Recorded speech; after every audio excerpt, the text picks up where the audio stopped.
How's it going, everybody? Well, the playoffs are upon us starting tomorrow. The best time of the year. The NFL playoffs begin. Super Wild Card Weekend is here, and I could not be more excited. We have a lot of great matchups this weekend. I think every single matchup could go either way for this weekend, and I'm very, very excited. I can't wait to start watching football tomorrow afternoon. A little recap, couple notes here. Last week I went 8-8 in my predictions for the final week of the regular season, giving me an overall record of 174-97. I don't know if that's necessarily very good, but I think it's better than how I did last year. So that little bit of improvement from last year. Obviously, a couple of surprises heading into the playoffs. Of course, no one expected the Blue Kitties to not be in the playoffs and actually ending up last place in the NFC North. And then, of course, the Kansas City Chiefs not making the playoffs is kind of a big shock. The Colts not making the playoffs, that was kind of a shock, especially with how great their season began. The Tampa Bay Buccaneers not getting in the playoffs, considering how good their season started. And I'm sure I'm forgetting a whole bunch of different surprises that I could go over in a later video. Of course, getting into it, the number one seeds, the AFC is the Broncos, and the NFC is the Seattle Sea Chickens. So, of course, those two teams are on a bye, so congratulations to them for getting the number one seeds in their division and being able to take the week off. A lot of great matchups to go over.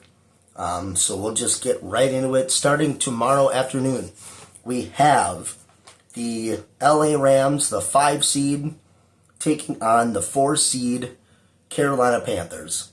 The Rams ending their season at 12-5.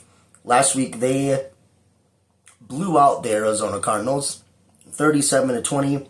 Matthew Stafford, of course, playing in this game. A lot of these teams that we're going to go over didn't have a lot of their starters playing because they had their seats kind of locked up already.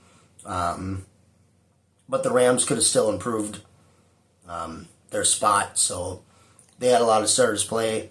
Matthew Stafford, he was 25 of 40, 259 yards, 4 touchdown passes, and a sack.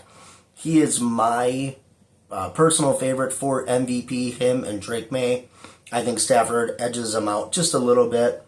Kyron Williams, he had 12 attempts for 60 yards. That led the team. Higbee led the team in receiving yards, 5 receptions, 91 yards, and a touchdown. Puka Nacua, he had 10 receptions, 76 yards, and a touchdown. Parkinson, he had 4 receptions, 36 yards, and 2 tutties. Devontae Adams did not play in this game. Pretty sure he should be ready to go for tomorrow. Witherspoon, he had an interception. Turner had a fumble recovery. Johnson, 2 sacks. Jared Verse had a sack. Fiske had a sack. Stewart had a sack. Young had a sack. The Rams defense playing very, very well against a really struggling Arizona team. They were 9 of 16 on third down and 2 of 4 in the red zone. And they're going to be taking on the winners of the NFC South, the Carolina Panthers. The Panthers in the playoffs really excites me because I said at the beginning of the year that I thought the Panthers were going to be a lot better this year. They did improve for the most part. Still, I think a lot of want there. There's a lot more that I think the Panthers can do. I think they'll improve on for years to come. But their last regular season game, they lost to the Buccaneers in a close 14-16 game. It was rainy in Tampa, really kind of a sloppy game. But the Panthers really missing an opportunity in that particular game to lock up the division. And they only got into the playoffs and won the division because the Falcons defeated the Saints on Sunday. But they're heading into the playoffs losing 3 out of their last 4. That's not, it's not great. Bryce Young, in that final game against the Buccaneers, he was 24 of 35, 266 yards, 2 touchdowns, and an interception. Rico Dowdle, only 7 attempts on the ground for only 10 yards. Hubbard, he also had only 5 attempts for 10 yards, so the run game not working well for the Panthers in Tampa. McMillan, he led the team in receiving yards, 4 receptions for 85 yards. Cocker, he had 6 receptions, 47 yards, and a tutty. Tremble, he had a receiving touchdown as well. Rosebum, he had an interception, 2 sacks on Baker Mayfield for the Panthers defense. They turned the ball over 3 times, so that's not great. 1 for 8 on 3rd down, but they were 2 for 2 on 4th down. So not a great performance to end the regular season for the Panthers, especially with an opportunity to not have to stress on Sunday watching the Falcons taking on the Saints. But they got the job done. They didn't really get the job done, but they got in the playoffs. I think this is a particularly interesting matchup because a lot of people are probably just going to quote the Rams and say, you know, they have the way better offense, they have a way better defense. This should be Rams all the way. But if we remember, in Week 13, the Panthers defeated the Rams 31-28. So these teams have played against each other already, and the Panthers were successful. I think it goes different this time. I'm really confident in the Rams offense, and I'm very confident in their defense. I don't know if it's necessarily going to be a blowout, but I do think that the Rams get the job done in Carolina and move on. I think it's possible the Rams win by 10 to 14 points, and I think I feel pretty confident about that. So I'm going to go with the Rams to get the win and move on to the divisional round. Then, Saturday night, we have Chapter 3 of the Green Bay Packers taking on the Bears. The Packers, the 7 seed, ending their season at 9-7-1. Kind of a disappointing end to the season on a 4-game skid, limping into the playoffs. Heading into Chicago to take on the NFC North champion Bears, who are now the 2 seed. They ended their season at 11-6. Obviously, these two teams, they split the division series this regular season. Both of those games coming on a Saturday night. The first matchup in Lambeau, the Green Bay Packers won on a Keyshawn Nixon interception. And then, of course, just 2 weeks later, the Bears defeated the Packers in a monumental collapse by the Green Bay Packers. But a good comeback win and a game-winning touchdown in overtime by the Bears. Anyways, the Packers, like I said, coming off now a 4-game losing streak heading into the playoffs, limping in. Last week they took on the Minnesota Vikings, the purple incarnation of Satan, and lost 16-3 in what was the most boring game I've ever watched. The Green Bay Packers rested pretty much all of their starters. The Vikings did not. They played all their guys, most of their starting guys. Clayton Tune, he was 6 of 11. Only threw for 34 yards. He was sacked 4 times. Clayton Tune has been released. Obviously, he wasn't going to play in this game anyway, but he was released. So the Packers signed Desmond Ridder. He's going to be, I believe, active in this game because Malik Willis is questionable. We'll get into that. Carl Brooks, he led the team in rushing, 13 attempts for 61 yards. Emmanuel Wilson didn't have his best game. Keeney James, he led the team in receiving yards with 15. A great game for Baron Sorrell. He had 8 total tackles, 1 sack, and 1 fumble recovery. He played very, very well. Trayvon Diggs, in his first showing as a Green Bay Packer, he also played very well. A Those are the two standouts. Cox Jr., he had a sack and a forced fumble on Max Brosmer. And that's pretty much all the stats to go over for the Packers in that game. Like I said, the starters did not play. Isaiah McDuffie was out there a little bit. I think I saw Jaden Reed out there for a couple plays.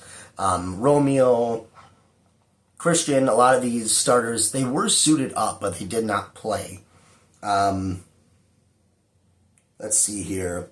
Of course, the Packers, like I said, 4-game losing streak. The Bears are on a 2-game losing streak as they lost a close shootout against the Niners and then lost a close game against Detroit last game of the season. But they were still able to hold on to that 2 seed. Going over some of the Bears stats, Caleb Williams, he was 20 for 33 in that game, 212 yards, 2 touchdown passes, 1 interception. He was sacked just once. DeAndre Swift, he had 10 attempts on the ground for 40 yards. Anungai, he had 6 attempts for 14 yards, so the Bears not particularly running the ball very well, which when they run the ball well, they typically win. They do a very good job. Loveland, he led the team in receiving yards. He had 10 receptions, 91 yards, and a touchdown. Walker, he had 2 receptions for 36 yards and a tutty. Byard, another interception. 3 total sacks on Jared Goff. The Bears only 4 of 11 on 3rd down and 1 for 2 on 4th down. Rome Odunze is going to play in this game. This will be his first game playing since Black Friday against the Eagles. So it'll be interesting to see him back out there. He's a good weapon for the Bears. The Packers, going into this game, we have 5 questionable players. Zach Tom, Javon Bullard, Malik Willis, Nick Nyman, and Warren Brinson. And Dontavian Wicks has been ruled out he's still in concussion protocol. So obviously I don't think he's ready to go just yet. Like I said, both of these teams on a losing streak. The last time the Packers won, it was against the Bears, and the last time the Bears won, it was against the Packers. And another interesting thing about this game is it looks like it could be a snow game. There's snow coming into Wisconsin and Illinois. So I think it'd be great to see such a big playoff game against these 2 bitter rivals in the snow. I think it's going to be a very good game. Now, I will say I'm not, as a Packer fan, I'm going to pick the Packers, of course. I do have hope in the Packers, but I'll stipulate this. If I was a betting man and I had money on this game, I'm going with the Bears. I think there's a very good chance that the Bears roll the Packers. I really feel that way. I think there's a good chance that the Packers go into Chicago and they kick their butt. It could be very close. I have no idea. If I was putting money on this game, I'd put money on the Bears. I'm leaning more towards the Bears. I'm going to pick the Packers.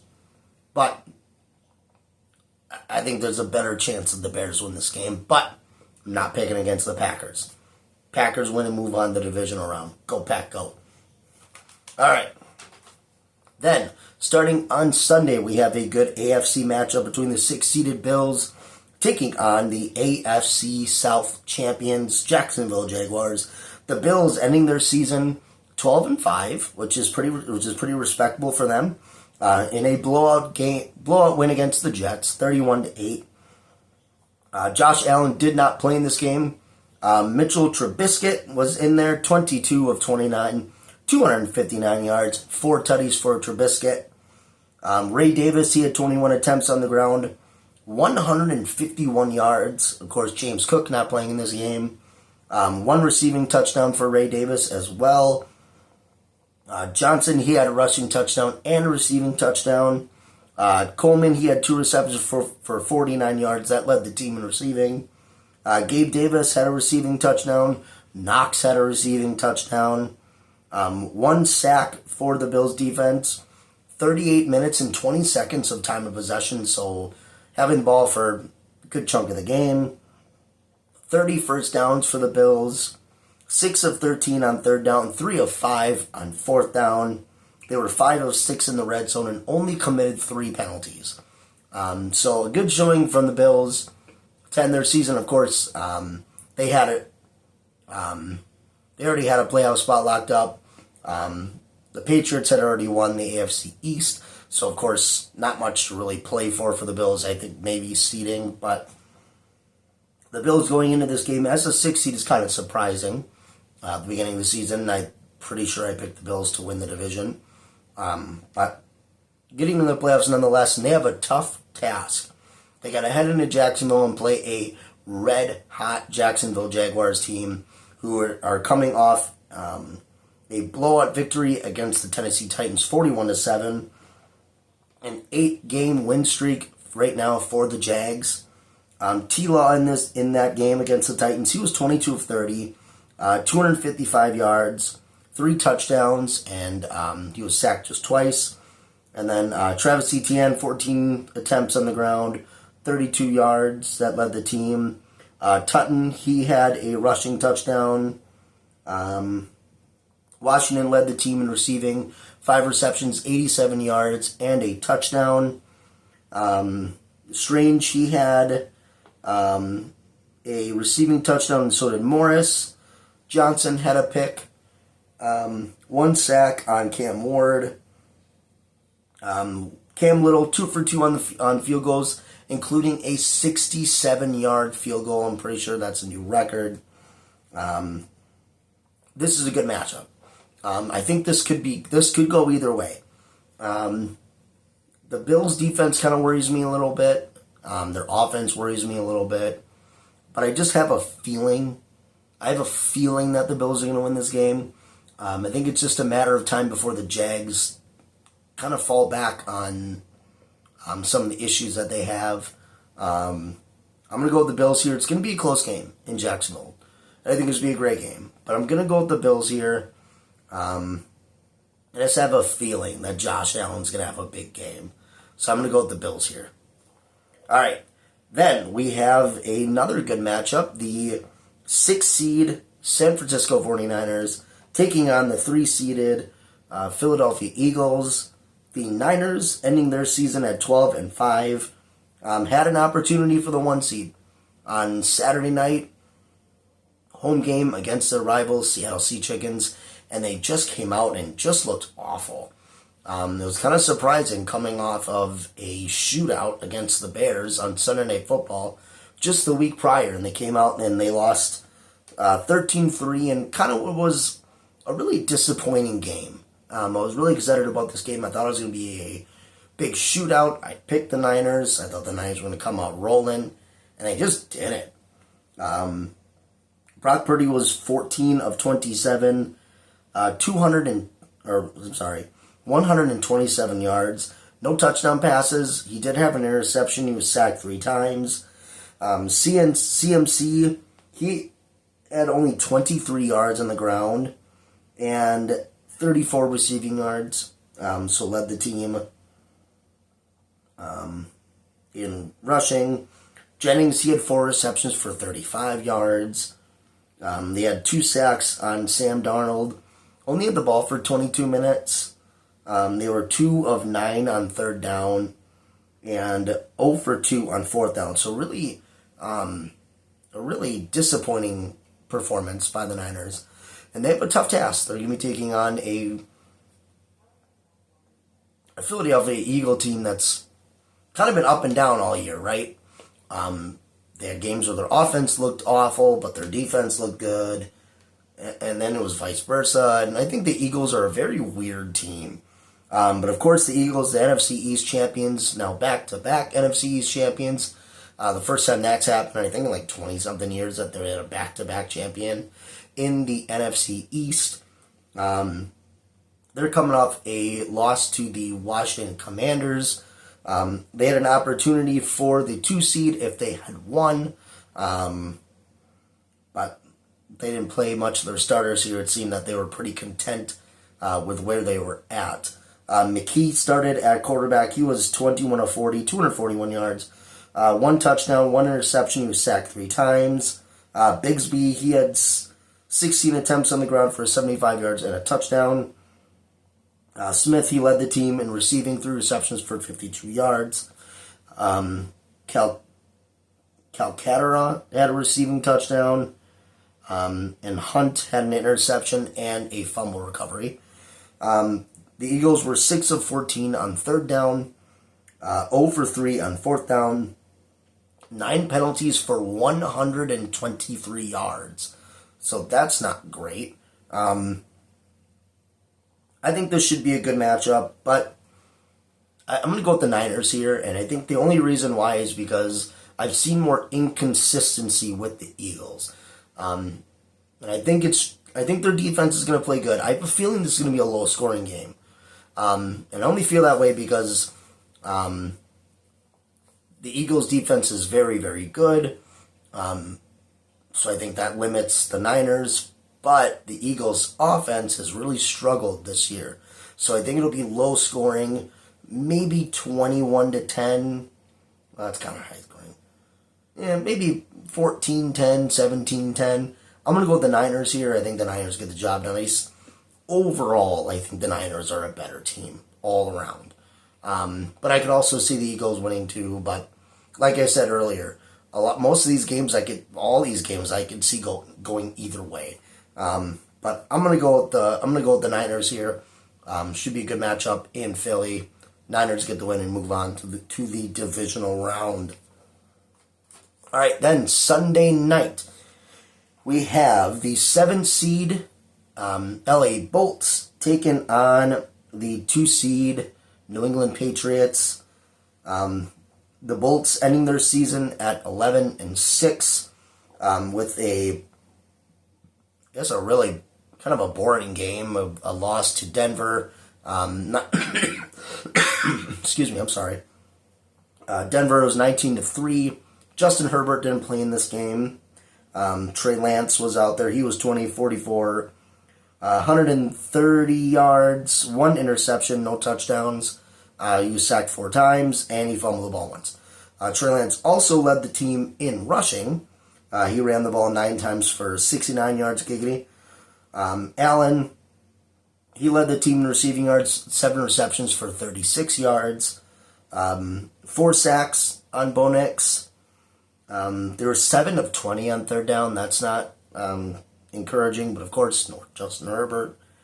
And they were 3 of 5 on fourth down, and only 13 first downs in this game. Of course, you only put 3 points on the board. That's not great. But of course, the Broncos had already locked up the division a couple weeks prior, and the Bolts were pretty much locked in that 7 seed.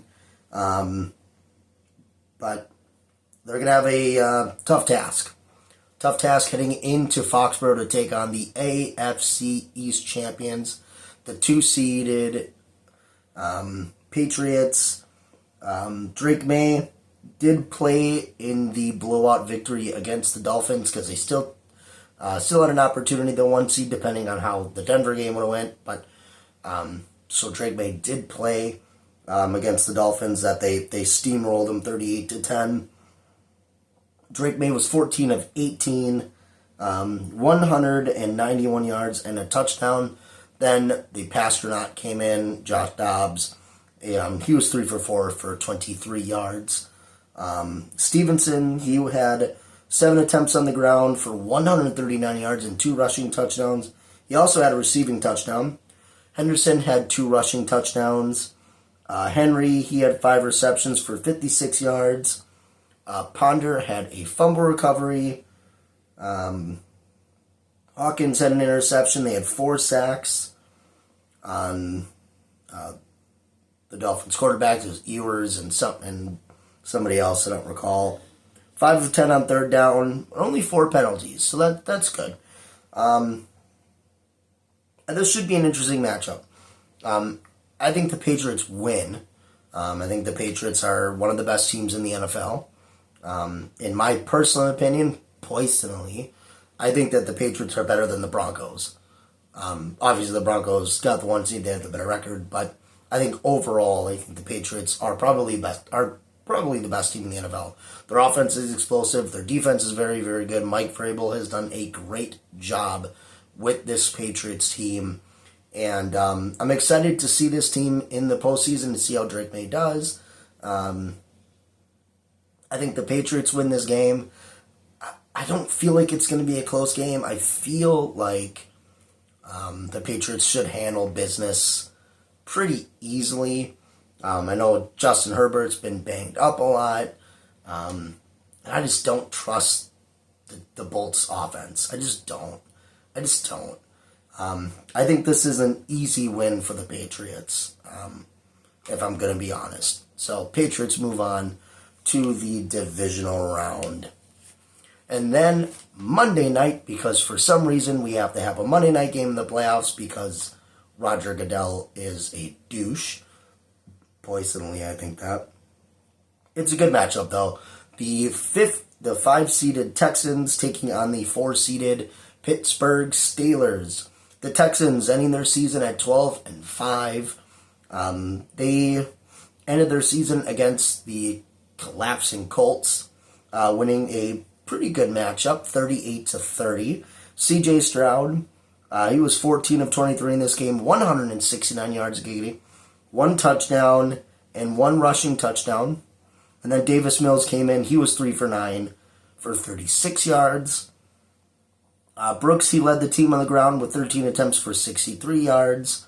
Marks, he had 48 rushing yards. Hutchinson, he led the team in receiving yards, 5 receptions, 84 yards. Higgins had a receiving touchdown, 2 fumble recoveries for the Houston defense. Huzzy had an interception. Tagai had a fumble recovery, which turned into a touchdown. Fairbairn, he was 6 of 6 in his field goal kicks, so that's good. 22 first downs for the Texans. 4 of 13 on third down, that's not great. And 7 penalties for 77 yards. I like this Texans team. I think they have one of the best defenses in the NFL.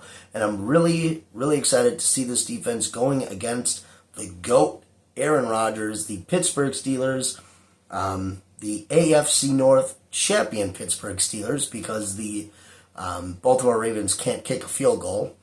The Steelers, of course, winning that game against the Ravens. A-Rod looked great. He was 31 of 47, 294 yards or 44 yards, over 200 yards passing, 1 touchdown. 1 touchdown pass. He was sacked twice. Of course, that touchdown pass ended up being the game-winning touchdown pass with 50-something seconds left. Warren, he led the team in rushing, 14 attempts for 66 yards.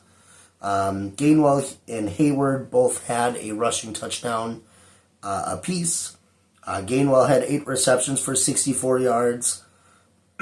Austin had 3 receptions, 55 yards. And a receiving touchdown, which was the game winner. Pat Freiermuth, 3 receptions for 51 yards. A lot of those receptions being key receptions for the Steelers. T.J. Watt had an interception. 3 sacks on Lamar Jackson. Boswell, he was 2 for 2 for field goals, but he was 2 for 3 on extra points, and that's what kind of made me think that probably made everybody think that the Steelers were going to lose this game. It was an interesting game, of course.